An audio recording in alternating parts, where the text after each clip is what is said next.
Halo, selamat datang di YouTube channel saya. Selamat sore, Pamin dan teman-teman. Saya Larasati Kesya Pangaribuan. Saya dari kelas 9A. Nomor absen saya 10. Saya sekolah di SMP Paksa Kesya. Saya akan mempresentasikan IPS tentang globalisasi. Selamat menonton dan selamat menyaksikan. Globalisasi. Pengertian globalisasi. Istilah globalisasi berasal dari kata global, yang artinya peta dunia yang berbentuk bola. Dari kata global, selanjutnya lahir istilah global, yang artinya meliputi seluruh dunia. Dari kata global, lahirlah istilah globalisasi yang bermakna sebuah proses mendunia. Globalisasi diartikan sebagai keterkaitan dan ketergantungan antar bangsa dan antar manusia di seluruh dunia melalui perdagangan, investasi, dan bentuk-bentuk interaksi yang lain sehingga batas-batas suatu negara menjadi sempit.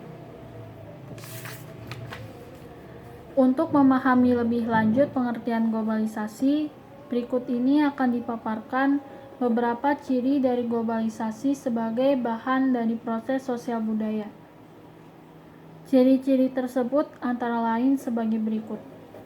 A. Globalisasi ditandai oleh perubahan konsep ruang dan waktu. B. Pasar dan produksi ekonomi di negara yang berbeda menjadi saling bergantung sebagai akibat dari pertumbuhan perdagangan internasional, peningkatan pengaruh perusahaan multinasional, dan dominasi organisasi World Trade Organization atau disingkat WTO. C. Peningkatan interaksi kultural melalui perkembangan media massa. D. Meningkatnya masalah bersama, misalnya pada bidang lingkungan hidup, krisis multinasional, invasi regional, dan lain-lain. Proses perkembangan globalisasi. Globalisasi sebenarnya telah berkembang sejak lama. Banyak sejarawan yang menyebut globalisasi sebagai fenomena di abad ke-20 ini yang dihubungkan dengan bangkitnya ekonomi internasional. Padahal, interaksi dan globalisasi dalam hubungan antar bangsa di dunia telah ada sejak berabad-abad yang lalu.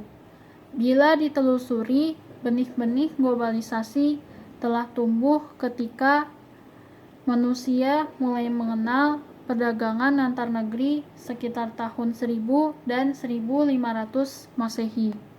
Saat itu, para pedagang dari Tiongkok dan India mulai menelusuri negeri lain baik melalui jalan darat seperti misalnya jalur sutra maupun jalan laut untuk berdagang. Ditandai dengan dominasi perdagangan kaum muslim di Asia dan Afrika, kaum muslim membentuk jaringan perdagangan yang antara lain meliputi Jepang, Tiongkok, Vietnam, Indonesia, Malaka, India, Persia, pantai Afrika Timur, Laut Tengah, Venesia, dan Genoa. Di samping membentuk jaringan dagang, kaum pedagang muslim juga menyebarkan nilai-nilai agamanya, nama-nama, abjad, arsitek, nilai sosial dan budaya Arab ke warga dunia. Dampak positif dan negatif globalisasi. A. Bidang ekonomi. Dampak positif dan negatif globalisasi dalam bidang ekonomi. Dampak positifnya adalah 1. Negara dapat memenuhi kebutuhan hidup rakyat melalui perdagangan internasional. 2. Transfer teknologi produksi dari negara maju. 3. Memperluas pangsa pasar bagi produksi dalam negeri. 4. Menambah sumber devisa. Dampak negatif dalam bidang ekonomi adalah 1. Industri kecil yang lemah tidak mampu bersaing dengan industri besar. 2. Terjadi pembagian kerja dunia. Negara-negara barat menjadi investor sedangkan negara ketiga menjadi pekerja di negaranya sendiri. 3. Pilihan barang yang meningkat mendorong masyarakat cenderung konsumtif akibat adanya persaingan harga dan pasar. 4. Meningkatkan ketergantungan terhadap investasi asing. B. Bidang sosial budaya. Dampak positif dan negatif globalisasi dalam bidang sosial budaya. Dampak positifnya adalah 1. Budaya lokal atau daerah mulai dikenal dunia. 2. Masyarakat dapat mengenal berbagai kebudayaan asing. 3. Kehidupan masyarakat semakin maju. Dampak negatif dalam bidang sosial budaya adalah kultur shock, kultur lag atau ketimpangan budaya, dan etnosentrisme, yaitu sikap yang memandang budayanya lebih baik atau disebut dengan superior dibanding budaya lain. C. Bidang politik. Dampak positif dan negatif globalisasi dalam bidang politik. Dampak positifnya adalah 1. Mendorong pemerintah mewujudkan pemerintahan yang baik, dalam kurung good governance. 2. Meningkatnya hubungan diplomatik antar negara. Yang ketiga, meningkatnya dukungan partisipasi aktif untuk menciptakan perdamaian dunia.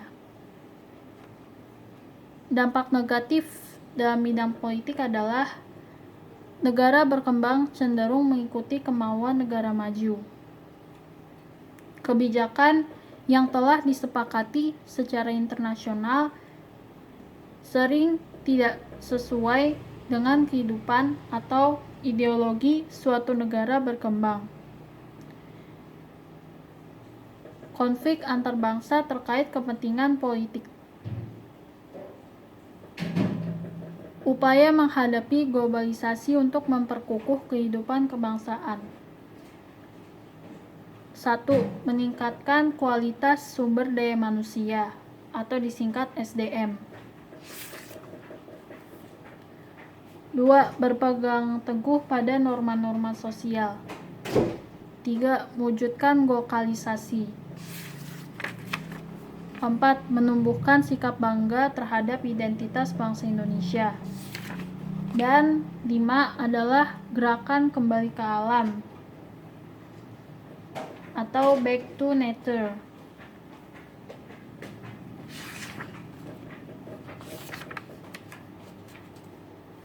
Saya akan menjelaskan tentang mewujudkan lokalisasi.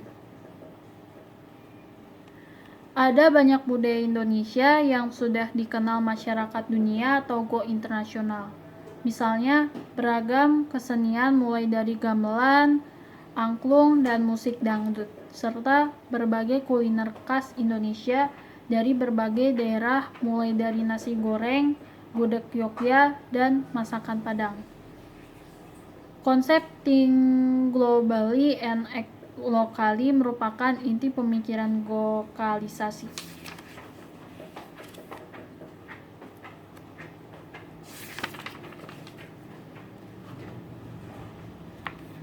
Saya akan menjelaskan tentang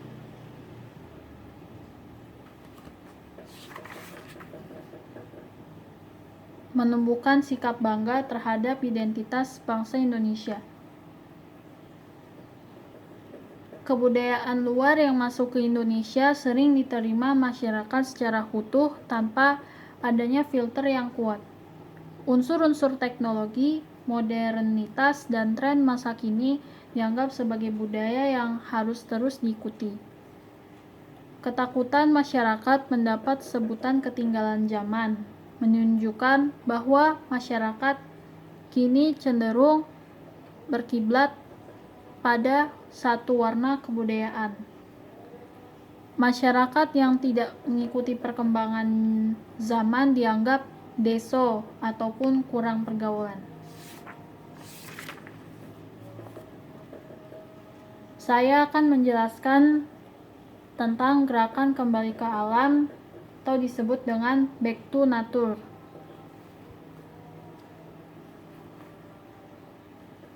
Upaya mengatasi pemanasan global dapat dilakukan atau diterapkan dalam kehidupan sehari-hari melalui beberapa cara sebagai berikut. A. reduce, reuse, recycle, dan replace. 4R.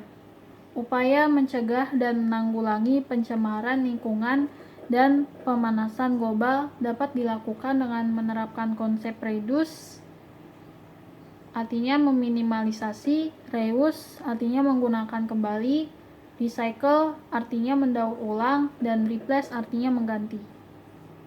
B. Melakukan penanaman pohon. Dan C. Memproduksi bahan bakar alternatif yang ramah lingkungan.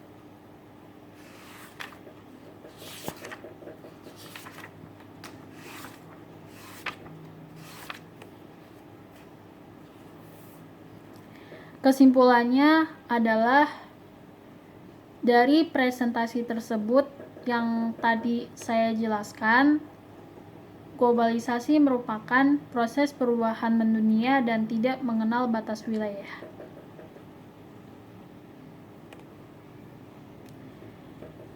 Oke, sampai situ aja presentasi dari saya. Terima kasih Pamin dan teman-teman yang sudah menonton. Jangan lupa like, komen, dan subscribe YouTube channel saya ya, dan klik lonceng notifikasinya. Terima kasih. Bye-bye.